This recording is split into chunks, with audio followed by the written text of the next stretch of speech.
अस्सलाम वालेकुम स्टूडेंट्स, आज हम जो टॉपिक स्टडी करेंगे that is bile acids, that is another class of steroids. आपके नोट्स में पेज नंबर 583 पर ये दिया गया है। इसके कुछ जनरल इंट्रोडक्शन आपको दिया गया है। Bile acids they occur in bile. Bile क्या है? That is the secretion of liver which is stored in the gall bladder. और ये आम तौर पर जो हैं वो फ्री फॉर्म में अवेलेबल नहीं होते, बल्कि इन द फॉर्म ऑफ एमाइड जो है ये वहाँ बॉडी में प्रेजेंट होते हैं। और एमाइड इसका किस तरह से बनता है? चूँकि नाम से पता चल रहा है कि बाइल एसिड में कार्बोक्सिलिक एसिड ग्रुप है। एमाइड बनाने के लिए कोई अमाइनो ग्रुप मौजूद होना ज़रूरी है, तभी अमाइनो और कार्बोक्सिलिक आपस में मिलेंगे और एमाइड लिंकेज आपके पास बनेगा। सो एमाइड्स ये किस तरह से बनाते हैं? ये बाइल एसिड्स जो हैं वो ग्लाइसिन के साथ रिएक्ट कर सकते हैं या फिर टॉरिन जो है उसके साथ रिएक्ट करके इन the form of amide body में प्रेजेंट होंगे।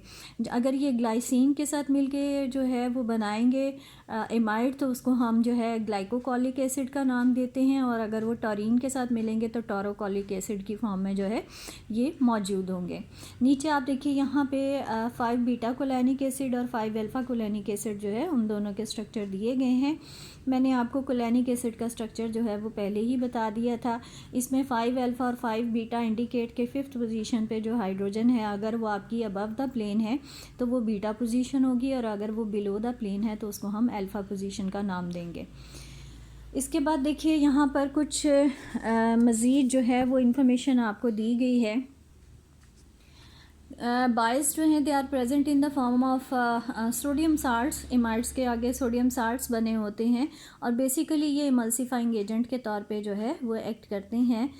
इमल्सिफाइंग एजेंट का मकसद क्या होता है कि वो चीज़ों को सॉफन करता है, ताकि जो फैटी एसिड्स हैं, जो फैट्स वगैरह हैं, वो इनसॉल्युबल सॉल्युबल में कन्वर्ट हो जाएं और इजीली एब्जॉर्ब हो जाएं बॉडी के अंदर। उसके बाद ज़्यादातर तो बाइल एसिड्स हैं, these are the hydroxy derivatives of either 5 beta cholanic acid and 5 alpha cholanic acid. इसलिए यहाँ पे 5 अल्फ़ा और बीटा का स्ट्रक्चर आपको जो है वो गिवन है कि इनके सिर्फ हाइड्रोक्सी डेरिवेटिव्स हैं। इसका मतलब इसमें कहीं पर किसी पोजीशन पर हाइड्रोक्सिल जो है वो अटैच हो सकता है, या 5 अल्फ़ा पे या 5 बीटा पे। आमतौर पर 20 डिफरेंट नेचुरल बाइल एसिड्स जो हैं वो इस वक्त तक अब तकरीबन नोन हैं और उनको करेक्टराइज भी किया गया है। कुछ ऐसे भी हैं जिनको दूसरे सोर्सेज से या सिंथेटिकली जो है वो प्रिपेयर भी किया गया है। जो हाइड्रोक्सिल ग्रुप इनमें मौजूद होते हैं उनकी पोजीशन कहाँ कहाँ हो सकती है? 3, 6, 7, 11, 12 एंड 23 कार्बन के साथ हाइड्रोक्सिल जो हैं वो इनमें अटैच हो सकते हैं। इनमें से किसी एक पोजीशन पर भी आपके पास हो सकते हैं। इसका मतलब कि बेसिकली बाइल एसिड जो है वो चूँकि हाइड्रोक्सी डेरिवेटिव है, तो अगर आप इस bile acids hydroxy derivative of 5 alpha और 5 बीटा कोलैनिक एसिड है, तो अगर आप इसकी डिहाइड्रेशन कर देंगे तो आपके पास कार्बन कार्बन डबल बॉन्ड बन जाएगा, और उसकी अगर आप रिडक्शन कर देंगे या हाइड्रोजनेशन कर देंगे तो आपके पास 5 अल्फ़ा कोलैनिक एसिड बन जाएगा, या फिर 5 बीटा कोलैनिक एसिड जो है वो सिंथेसाइज हो सकता है। इसका मतलब कि बाइल एसिड्स को आप आसानी से जो है वो 5 अल्फ़ा या बीटा कोलैनिक एसिड में कन्वर्ट कर सकते हैं। अब ये आपके पास एक डेफिनेशन भी बन जाएगी बाइल एसिड्स की। The hydroxy derivatives of either 5 alpha cholanic acid और beta cholanic acids, these are called bile acids. Chemical definition आपके पास आ गई।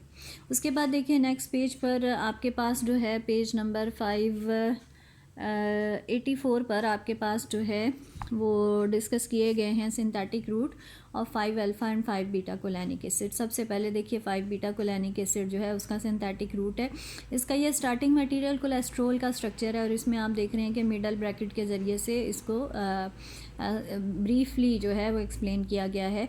अब यहाँ पर नीचे मैंने कोलेस्ट्रॉल का कंप्लीट स्ट्रक्चर आपको दे दिया है कि this is the structure of cholesterol. इसकी साइड चेन थोड़ी लंबी होती है और ये उसकी साइड चेन है। बाकी वही 3 रिंग्स हैं, आगे एक 5 मेंबर्ड रिंग है, एंगुलर मिथाइल है, हाइड्रोक्सी मौजूद है, और इसमें डबल बॉन्ड जो है वो 5 और 6 कार्बन के दरमियान होता है।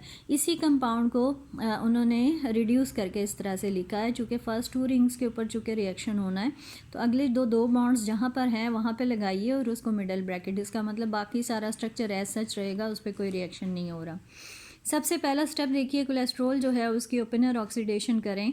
तो ओपन एयर ऑक्सीडेशन में होता क्या है? अल्फ़ा बीटा कीटोन्स जो हैं अनसैचुरेटेड कीटोन्स जनरेट हो जाती हैं इसके रिजल्ट में, बट डिटेल मैकेनिज्म में हम नहीं जा रहे यहाँ पे। थोड़ा लंबा हो जाएगा। तो आप इस रूट को बस ओपन एयर ऑक्सीडेशन में बेसिकली क्या होता है कि जो ऑक्सीडेशन रिएक्शन के रिजल्ट में जो प्रोडक्ट बनती है वो अल्फ़ा बीटा अनसैचुरेटेड कीटोन्स जो हैं वो जनरेट हो जाते हैं। तो यहाँ पे देखें ये डबल बॉन्ड आगे शिफ्ट हो गया और ये जो आपका हाइड्रोक्सिल ऑक्सीडाइज होकर डबल बॉन्ड ओ में कन्वर्ट हो गया, तो आपके पास ये बन गया।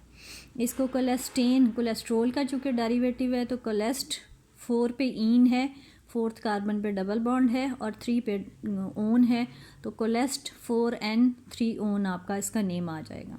इसकी आप हाइड्रोजिनेशन करवा दें तो आपके पास ये डबल बॉन्ड भी सैचुरेट हो जाएगा और ये इस दोबारा से CHOH में कन्वर्ट हो जाएगा। तो आपके पास यहाँ पे जो हाइड्रोजन आएगा इस बॉन्ड की सैचुरेशन के बाद वो आपका अबव द प्लेन आएगा, जिसको 5 बीटा कोलेस्टेन 3 बीटा ओल आपको नेम आ गया इसका।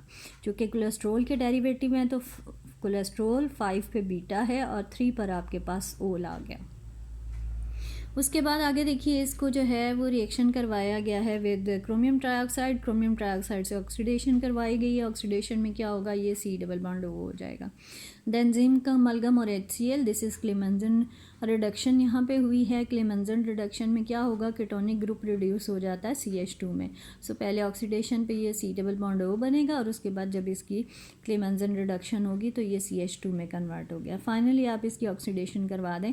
अब यहाँ पे तो ऑक्सीडाइज होने के लिए कोई चीज़ बाकी नहीं रह गई, तो इसलिए आगे स्ट्रक्चर देखिए पूरा दिया गया है। उसमें क्रोमियम ट्राइऑक्साइड से इसकी ऑक्सीडेशन जो है वो करवाई गई है।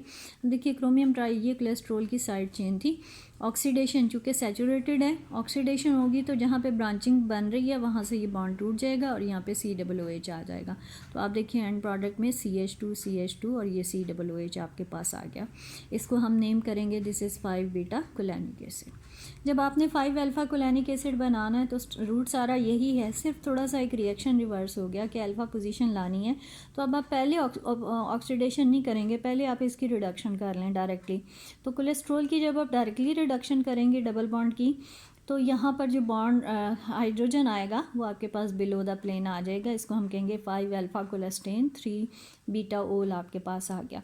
इसकी ऑक्सीडेशन करवा दें, हाइड्रोक्सिल ऑक्सीडाइज होकर कीटोन में कन्वर्ट हो गया।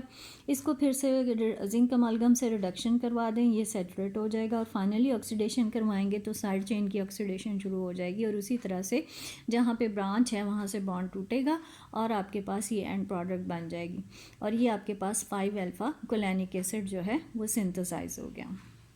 सो ये आपके पास जो है 2 रूट्स दिए गए हैं।